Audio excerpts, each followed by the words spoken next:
जय भवानी. अंबाबाईच्या नावानं गोरक्षनाथ महाराज की. हिंदू हृदय सम्राट बाळासाहेब ठाकरे यांचा. आणि आजच्या या सभेला उशीर झालाय. आणखी 2 सभा आहेत, त्याबद्दल आपली उशिरा आल्याबद्दल सगळ्यांचीच दिलगिरी व्यक्त करतो.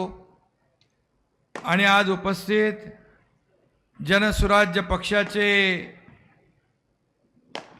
विनय कोरे साहेब, आपले सावकार धैर्यशील माने, सदाभाऊ खोत, सत्यजित देशमुख, सम्राट महाडिक, आनंदराव पवार, तानाजी सावंत, हनुमंतराव पाटील, संपतराव देशमुख, उत्तमराव पाटील, जयदीप कवाडे, सगळ्यांची नावं, चंद्रकांत पाटील, जयसिंगराव शिंदे, रणजित सिंग नाईक, अरे 2 याद्या दिल्यात. प्रतापराव समित कदम, हे तर आपलाच आहे रे. हे घे, कोणाची नावं राहिली असतील तर माफ करा, ज्याने ही यादी दिली त्याची जबाबदारी आहे. खरं म्हणजे ही जी निवडणूक होती आहे, ही निवडणूक फक्त धैर्यशील मानेंची नाही. ही निवडणूक हातकणंगलेची किंवा शिराळ्याची नाही. ही निवडणूक आहे बांधवांनो आणि भगिनींनो देशाची. ही देशाच्या विकासाची निवडणूक आहे. ही देशाच्या प्रगतीची निवडणूक आहे. आणि ही निवडणूक आहे या देशाचे, फक्त देशात नाही तर जगभरामध्ये लोकप्रिय असलेले नरेंद्र मोदीजी यांची निवडणूक आहे. आणि म्हणून मी आपल्याला विनंती करायला आलोय. खरं म्हणजे मगाशी या ठिकाणी सांगितलं की बाळासाहेबांचा एक सच्चा शिवसैनिक आज जी अनैसर्गिक युती झाली होती, ती युती खरं म्हणजे तोडण्यासाठी आणि नैसर्गिक युती जोडण्यासाठी एकनाथ शिंदेने प्रयत्न केला. आणि तुमच्या सगळ्यांच्या मनातलं सरकार, बाळासाहेबांच्या विचाराचं सरकार आपण राज्यात स्थापन केलं. खरं म्हणजे मोठ्या संघर्षानंतर काँग्रेसच्या दावणीला बांधलेली शिवसेना सोडवण्याचं काम या एकनाथ शिंदेने केलेलं आहे. आणि बाळासाहेबांचा धनुष्यबाण सोडवण्याचं काम एकनाथ शिंदेने केलंय. खरं म्हणजे बाळासाहेबांची ज्या भाजपाशी वैचारिक युती होती, जेव्हा अटल बिहारी वाजपेयी, प्रमोद महाजन, लालकृष्ण अडवाणी, गोपीनाथ मुंडे या सर्वांनी मिळून जे शिवसेना भाजपा ही पवित्र युती केली होती, त्याला डाग लावण्याचं काम ज्यांनी केलं त्यांना सडेतोड उत्तर देण्याची हिम्मत या तुमच्या एकनाथ शिंदेने केली आहे. आणि म्हणून मी एकदम साधा, शांत, संयमी माणूस आहे. परंतु जेव्हा माझ्यातला कार्यकर्ता जागृत होतो, बाळासाहेबांचा शिवसैनिक जागृत होतो, धर्मवीरांचा शिवसैनिक जागृत होतो, तेव्हा मोठमोठी साम्राज्य, मोठमोठ्या सत्ता, सरकार जसा टांगा पलटी व्हावा तसा टांगा पलटी होऊन जातो. आणि म्हणून आज मी आपल्याला सांगतो, खासदार कुठं काय करतो, खासदार आमच्या गावात दिसला नाही, खासदार काय बोलला संसदेत, खासदार आमच्या गावाला रुपया दिला नाही. आता हा पुरावा आहे, हा मी स्वतः आता वाचलाय. खरं म्हणजे विरोधकांना हे सडे तोड उत्तर धैर्यशील माने यांनी या अहवालामधून दिलेला आहे. हा अहवाल आपण वाचा आणि प्रत्येक ठिकाणी जाऊन किती पैसे दिले याचा ढळढळीत पुरावा या आपल्या अहवालामध्ये आहे. आणि म्हणून अहवाल प्रसिद्ध करण्याची हिम्मत फक्त काम करणाराच खासदार करू शकतो, दुसऱ्या आयऱ्या गैऱ्याचं काम नाही. आणि म्हणून मी आपल्याला एवढंच सांगतो, ही निवडणूक जी आहे, ही निवडणूक आपली सगळ्यांच्या दृष्टीने महत्त्वाची आहे. आज आपण खरं म्हणजे या शिराळ्यामध्ये आहोत. जसं मगाशी सत्यजित आबांनी सांगितलं की ये आपला डोंगराळ भाग, तुमचा शिराळा डोंगराळ भाग, तसं माझाही जन्मगाव डोंगराळ भाग आहे. जावळी, प्रतापगड, महाबळेश्वर. त्यामुळे जसं शिवाजीराव देशमुख डोंगरी भागाचे शिल्पकार होते, तशी आपली नाळ एकमेकामध्ये जुळलेली आहे. हा एकनाथ शिंदे देखील अति दुर्गम भागातून आला. जन्मभूमी माझी जावळीचं खोरं आणि तापोळ्यासारखा अति दुर्गम भाग, त्या दरे नावाचं छोटंसं गाव, त्या गावात माझा जन्म झाला. आणि मुंबईमध्ये जाऊन मोठ्या मुंबईसारख्या शहरात हा तुमचा एकनाथ शिंदे अगदी शाखा प्रमुख ते आज या राज्याचा मुख्यमंत्री झाला, हे तुमच्यासारख्या लोकांच्या आशीर्वादामुळे. आणि म्हणून या डोंगरी भागाच्या समस्यांची मला जाण आहे. आणि शिवाजीराव देशमुख यांनी चांदोली व मोरणा धरणं बांधली, त्यांची स्मृती चिरंतर जपण्याचं काम आपल्याला करायचं आहे. खरं म्हणजे त्यांच्या स्मारकाला देखील आपण किती निधी दिला? 20 कोटी रुपये निधी दिलाय. आता जागा पण देणार आणि स्मारक पण बांधणार, काही कमी पडू देणार नाही.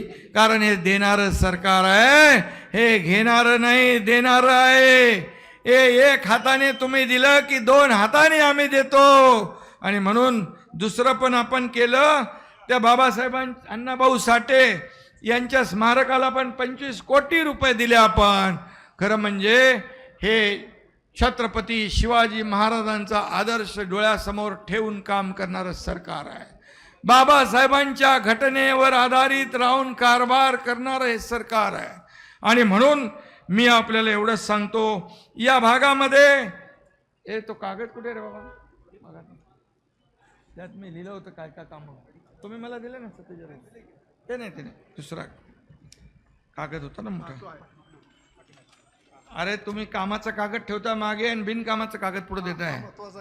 हा, तर या अण्णासाहेब साठे स्मारक, संभाजी छत्रपती धर्मवीर संभाजी महाराज स्मारकासाठी 18 कोटी रुपये. त्याचबरोबर डावा कालवा 80 मीटर योजना, या ठिकाणी देखील 25 कामं आपल्याला करायची आहेत. त्याला देखील त्यामुळे या उत्तर भागामध्ये उत्तर आणि पश्चिमला सिंचनाचा मोठा फायदा होईल. तुम्हाला मी सांगू इच्छितो की आपल्या सरकारने, पूर्वीच्या सरकारने फक्त 2.5 वर्षात 4 सुप्रमा दिल्या होत्या सिंचन प्रकल्पाला. पण या एकनाथ शिंदे, देवेंद्र फडणवीस यांच्या सरकारने या ठिकाणी 122 सुप्रमा दिल्या आणि सिंचन जवळपास 30 लाख हेक्टर जमीन ओलिताखाली येणार आहे. नंतर अजितदादा आपल्या बरोबर सामील झाले. आणि म्हणून या ठिकाणी आज या सरकारचं काम जे आहे लोकाभिमुख आहे. प्रकल्प बंद पाडले होते अगोदरच्या सरकारने सगळ्या योजना बंद होत्या. पत्रकार इकडे आहेत, त्यांना माहीत आहे की लॉकडाऊन हा त्यांचा आवडीचा विषय होता. परंतु लॉकडाऊन करून लोकांचं पोट भरता येत नाही, घरी बसून सरकार चालवता येत नाही, फेसबुक लाईव्ह करून लोकांना मदत देता येत नाही. त्यामुळे फेस टू फेस शेताच्या बांधावर जावं लागतं, त्या शेतावर जावं लागतं. आपत्ती आली, संकट आलं, कोल्हापूर सांगलीत महापूर आला, तेव्हा तिथं जावं लागतं. आणि हे करणारा हा तुमचा एकनाथ शिंदे आहे. आणि म्हणून मी आपल्याला विनंती करायला आलोय, तुम्ही खरं म्हणजे या डोंगरी भागामध्ये विकासाची गंगा आपल्याला आणायची आहे. या भागामध्ये धैर्यशील माने यांच्या रूपाने तुम्ही खासदार पाठवला तर तुम्हाला या भागामध्ये, कारण मोदीजींचं सरकार पुन्हा येणार आहे. आपला नारा काय? अब की बार फिर एक बार. म्हणजे त्याच्यामध्ये आपला धैर्यशील पाहिजे का नाही? धैर्यशील माने या 400 मध्ये आपला तिकडे हात वर करायला पाहिजे, मोदीजींचे हात बळकट करायला पाहिजे, तुमच्या शिराळा भागामध्ये विकास करायला पाहिजे, तिकडे दुसरं आपलं संजय मंडलिक आहेत, तिकडे देखील तुमचे पै पाहुणे आहेत, तेही आपल्याला हे दोन्ही लोक, आणि इथं पण आहे ना आपलं सांगलीत संजय काका आहेत, आणि हे आपले सगळे लोक या ठिकाणी निवडून आले पाहिजे. आणि म्हणून तुमचं धैर्यशील मानेला मत म्हणजे मोदीजींना मत, महायुतीला मत म्हणजे मोदीजींना मत, धनुष्यबाणाला मत म्हणजे मोदीजींना मत, आणि मोदीजींना मत म्हणजे या देशाच्या विकासाला मत. आणि म्हणून मी मगाशी सांगितलं की ही निवडणूक जी आहे, ही निवडणूक फक्त धैर्यशीलची नाही, ही निवडणूक या देशाची आहे. आणि म्हणून मी एवढंच आपल्याला सांगतो की मी जास्त काय कुणावर टीका करणार नाही, परंतु मी जे कोणी काम करेल त्याचं क्रेडिट घेतलं पाहिजे. काम न करता दुसऱ्याच्या जीवावर, आईजीच्या जीवावर बाईजी होणं कधी बरोबर नाही. सावकारजी काय म्हणताय? आणि म्हणून मी एवढंच सांगतो तुम्हाला, सत्यजित आहेत, सम्राट आहेत, इंजेक्शन देऊन झाले 2 वर्ष. आता मी डॉक्टर नसलो तर ऑपरेशन करतो. जयदीप म्हणतो त्यांचं इंजेक्शन दिले, मी डॉक्टर नसलो तरी सर्जरी करतो. ते ऑपरेशन 2 वर्षापूर्वी मी केलं. कुणाचा गळ्याचा पट्टा गेला, कुणाचा कमरेचा पट्टा गेला, तुरु सगळीकडे फिरू लागले, म्हणजे मला क्रेडिट आहे की नाही? घरात बसणारे लोक बाहेर आले, दिसायला लागले, आज त्याचं क्रेडिट मला दिलं पाहिजे. आणि म्हणून मी एवढंच सांगतो की मला कुठलीही हाव नाही, मला कुठल्याही पैशाचं मोह नाही. जे काही खोके वगैरे जे पाहिजे, ज्यांना खोक्याशिवाय झोप येत नाही, उठता बसता खोके पुरत नाहीत. कोणीतरी मध्ये सांगितलं यांना कंटेनर लागतात. आता ते कंटेनर, सावकार कंटेनर कुठून कुठे पोचले हे हळूहळू बाहेर येईल. त्यातलं एक एक किस्सा बाहेर येईल. जाऊ द्या, ते आपण मी बोलत नाही. परंतु सत्तेसाठी, खुर्चीसाठी ज्यांनी बाळासाहेबांचे विचार, त्यांना विचाराला मूठमाती दिली, बाळासाहेबांचे विचार सोडले, काय मिळालं तुम्हाला? पण या एकनाथ शिंदेने शिवसेना वाचवण्यासाठी जीवाचं रान केलं, धाडस केलं.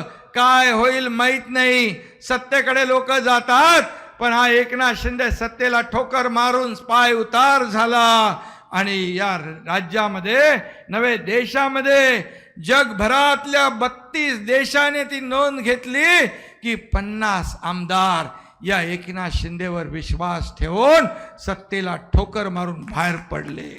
कधी बघितलं होतं हे? एक ग्रामपंचायत नगरसेवक पण इकडचा तिकडे जायला विचार करतो. परंतु हा विश्वास आहे, हा विश्वास आहे. आणि मी म्हणून दिलेला शब्द पाळतो.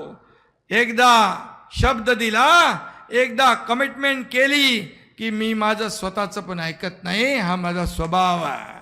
आणि म्हणून आज मी खऱ्या अर्थाने जास्त काय बोलत नाही, परंतु मी एवढंच सांगेन की आपण एवढंच पोचवा. या राज्यामध्ये 2 वर्षात केलेली कामं, या देशामध्ये मोदीजींनी 10 वर्षात केलेली कामं, आज 2 वर्षामध्ये शेतकरी, कष्टकरी, कामगार, महिला भगिनी, माझा युवा वर्ग आणि ज्येष्ठ बांधव भगिनी यांच्यासाठी या सरकारने अनेक योजना केल्या. त्या योजनांमध्ये मी जाऊ इच्छित नाही. आणखी दुसऱ्या 2 सभा आहेत, परंतु या योजना आणि निर्णय शासन आपल्या दारीसारखे आपण लोकांपर्यंत पोचवा.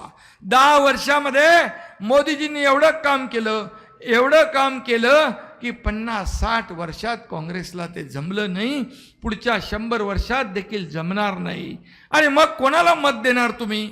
जे देशभक्त, देशाचे प्रधानमंत्री 24/7 काम करणारे, 10 वर्षात एकही सुट्टी न घेणारे, पूर्ण जीवन देशाला समर्पित करणारे, आणि दुसरीकडे थोडं गरम झालं की थंड हवा खायला जाणारे परदेशामध्ये कोण पाहिजे तुम्हाला? आणि म्हणून मोदींशिवाय पर्याय नाही. आणि म्हणून आपण नेहमी म्हणतो मोदी है तो मुमकिन है. आज जगभरामध्ये आज मोदीजींच्या नावाचा डंका, आपल्या देशाचं नाव अभिमानाने लोक घेत आहेत, आदराने लोक घेत आहेत. आज आपला भारत बोलतो, जग ऐकतं. आज आपला भारत देश बोलतो, जग हलतं. हा परिणाम आहे. पूर्वीची परिस्थिती बघा आणि आजची परिस्थिती बघा. आणि म्हणून देशाला पुढे न्यायचं असेल, देशाला महासत्ता बनवायचं असेल, देशाची प्रगती करायची असेल तर मोदींशिवाय पर्याय नाही. आणि म्हणून काँग्रेस म्हणत होती गरिबी हटाव, गरिबी हटाव. गरिबी हटली नाही, पण गरीब हटला. मोदीजींनी 25 कोटी लोकांना गरिबीतून वर काढलं, दारिद्र्य रेषेच्या बाहेर काढलं. 80 कोटी जनतेला पुढचे 5 वर्ष मोफत राशन देण्याचा निर्णय त्यांनी घेतला. PM आवास योजनेमध्ये घरं बांधण्याचा निर्णय घेतला. म्हणजे रोटी कपडा मकान देणारा हा प्रधानमंत्री आहे. आणि आता कोणीतरी काँग्रेसच्या माणसाने कुठं सॅम पित्रोदा म्हणाला की माणूस मेल्यानंतर त्याची संपत्ती 55% सरकार जमा करायची. तुमचा डोळा त्या लोकांच्या संपत्तीवर. अरे एखादा कर्ता पुरुष एकदा जन्माला आलेला माणूस मरणारच, पण मग त्याची प्रॉपर्टी तर मुलाबाळांसाठी करतो, आपल्या कुटुंबासाठी ठेवतो. ती तुम्ही काढून घेणार, देणार तर नाही. इकडे मोदींनी रोटी कपडा मकान दिला आणि तुम्ही त्यांचं घर संपत्ती काढून घेताय. कोण तुम्हाला मतदान करणार? आणि म्हणून या देशामध्ये एक प्रधानमंत्री मोदीजींच्या रूपाने आपल्याला लाभलेला आहे.